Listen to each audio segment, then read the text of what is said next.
everyone, today we'll be discussing about GST and SST, focusing on their impact on compliance and administrative burden. First thing first, the advantage of GST is the broad tax base.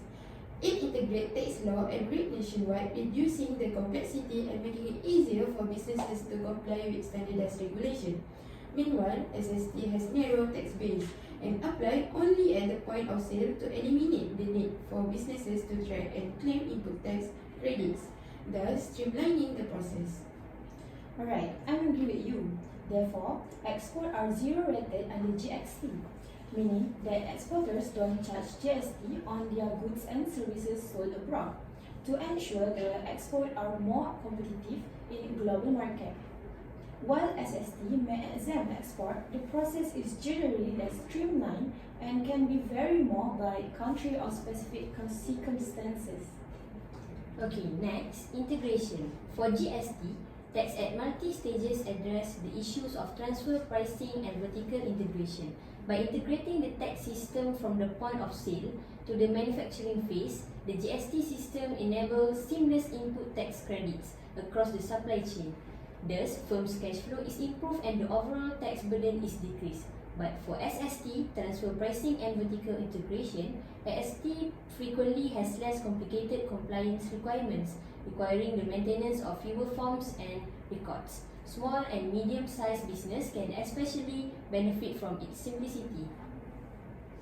Lastly, for productivity, GST increase in tax productivity. Businesses will experience less complexity and administrative load as a result of the GST consideration of several indirect taxes into a single tax structure. For SST, sales tax productivity has been declining over the years. That means businesses may focus more on productive tasks by taking advantage of this ease, which can save time and lessen the administrative load on them. Okay, that's all for the advantage. Next, we will be discussing about the disadvantage of GST and SST. First, GST compliance is complex, requiring extensive paperwork, frequent written filings, and throughout record keeping, making it time-consuming for businesses. Meanwhile, SST administrative process are manual and paper-based, lacking standardized digital platform, which increase the time and effort required for tax management. Ms. Nurul, I think for GST, exporters are initially responsible to pay the taxes on service used in manufacturing export goods, even though exports are zero rated under GST. While SST, exporters are fully responsible to pay all the taxes used in the manufacturing of export goods, since they are not eligible to receive input tax credit. Alright, Ms. RAIHANAH, I want to add up this advantage for integration. For GST, business and tax officials face difficulties when they make the switch from the previous tax system to the GST. System failures, misunderstandings of new rules, and reimbursement delays were among the problems that hampered corporate operations and slow down the integration process.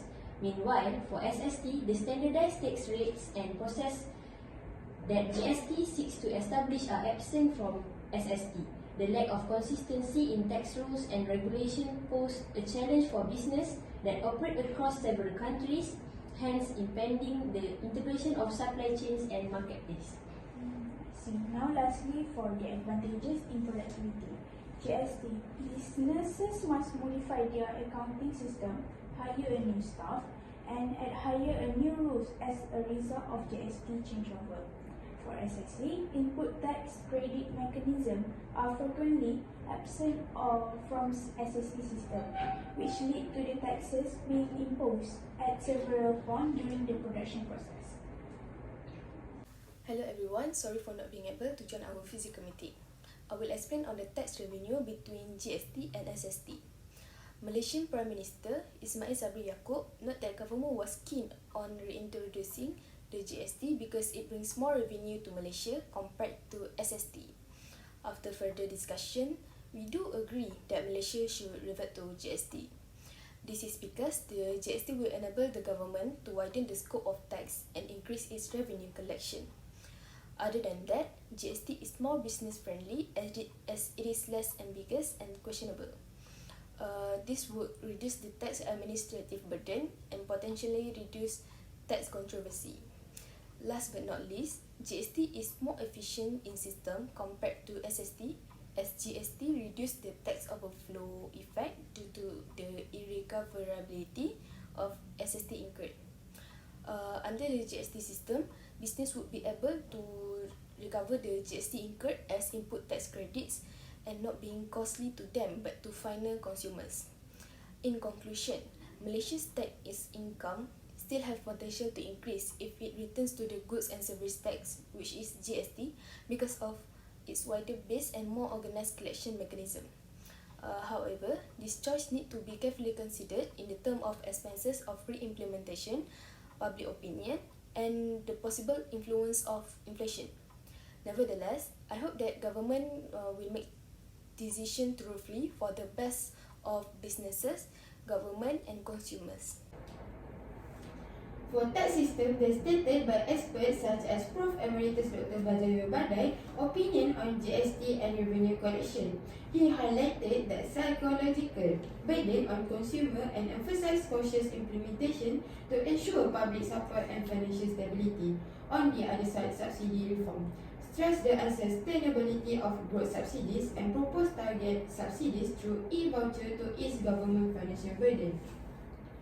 Alright. From the point of view PwC Malaysia Indirect Tax Leader Raja Kumaran, he reintroducing the GST.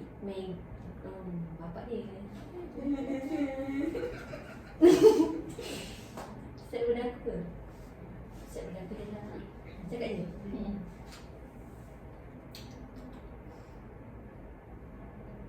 Alright. From the point of view PwC Malaysia Indirect Tax Leader Raja Kumaran, reintroducing the GST may greatly boost Malaysia's tax income. He pointed out that under the outdated GST system, Malaysia collected over RM40 billion. However, under the SST system, it got less than RM30 billion. He maintained that a larger tax base under the GST will promote economic growth and assist stabilize government finances. Kumaran also talked on the necessity of certain tax policies that would maximize income while causing the least amount of economic disturbance. In order to foster confidence and compliance, he proposed that the government broaden the range of service that is maintained open lines of contact with all relevant parties. In conclusion, why Malaysia still use SST despite GST's advantages? It is because inflation concern. GST was perceived to have contributed to increase the cost of living by broadening the tax base to include more goods and services. SST, being narrower in scope, was seen as less burdensome on consumer, particularly lower income households. So for our group, we decided to choose GST over SST since it has more benefits for both consumer and buyer. They stated by expert